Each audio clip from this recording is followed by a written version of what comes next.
নমস্কার বন্ধুরা, আমরা কৃষক, তাই মানুষের পাশে থাকাই আমাদের কর্তব্য।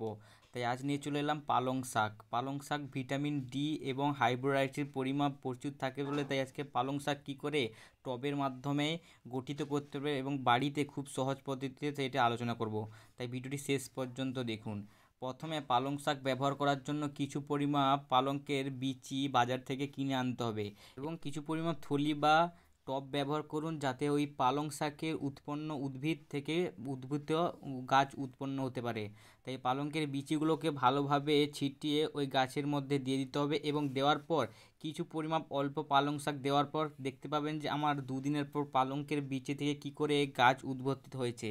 এই পালংয়ের বীজ থেকেই আজ গাছে উদ্ভূত হয়েছে। দেখতে পাচ্ছেন যে ছোট ছোট গাছ কেমন সুন্দর হয়েছে এবং আমার 10 দিনের পর পালংয়ের গাছগুলো কত বড় এবং সুন্দর হয়ে গেছে। কত সুন্দর গাছের পালংয়ের বীজ থেকে গাছে উদ্ভূত হয়েছে। এবং পালং গাছে লাগানোর জন্য কিছু পরিমাপের হালকা কম জায়গার উপরে লাগাতে হলে অল্প পরিমাপ পালংয়ের বীজ ব্যবহার করুন, যাতে অতিরিক্ত পালংয়ের বীজ দিলে গাছের পরিমাপ এবং গাছ হয়ে গেলে অতিরিক্ত পালং শাক মরে যেতে পারে।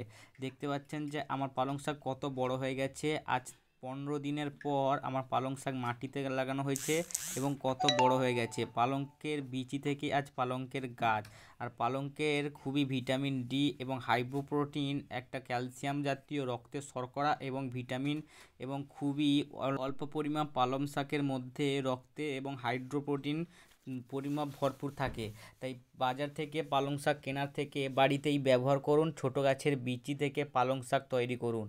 খুব সহজে সাধারণভাবে পালং শাকের বীজ ফেলেই পালং শাক গঠিত হয়েছে। আমার ছাদ বাগানে এবং গাছের মাঠেতে কত সুন্দর পালংয়ের বীজ এবং পালংকে যাতে একটু ফাঁকা জাতীয় লাগানো উচিত, যাতে পালংয়ের গাছগুলো একের অপরে ঘর্ষণ না লেগে মরে যেতে পারে। তাই পালংয়ের বীজগুলো খুব সাধারণভাবে ফেলতে হবে এবং মাটি উর্বরতা ব্যবহার করতে হবে এবং হাইড্রোপ্রোটিন এবং ভালো পরিমাপের সার ব্যবহার করতে হবে, যাতে পালং শাকের কোনো পরিমাপ জৈব রাসায়নিক এবং কোনো পরিমাপ পোকামাকড় জাতীয় উৎপন্ন না হতে পারে। তার জন্য ব্যবহার করতে হবে কীটনাশক পরিমাপীয় সার নামে একটি পাউডার। ওই পাউডার ব্যবহার করলে পালং শাকের ভরপুর পালং শাক দেবে এবং বীজ থেকেই পালং শাকের উৎপত্তি হবে।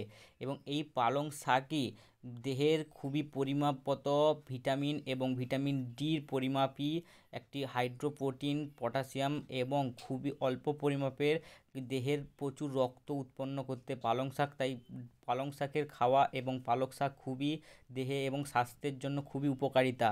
এই পালং শাক লাগালে দেহে এবং স্বাস্থ্যে এবং সব কিছু থেকেই পালং শাকই উৎপন্ন করে। Thank you so much.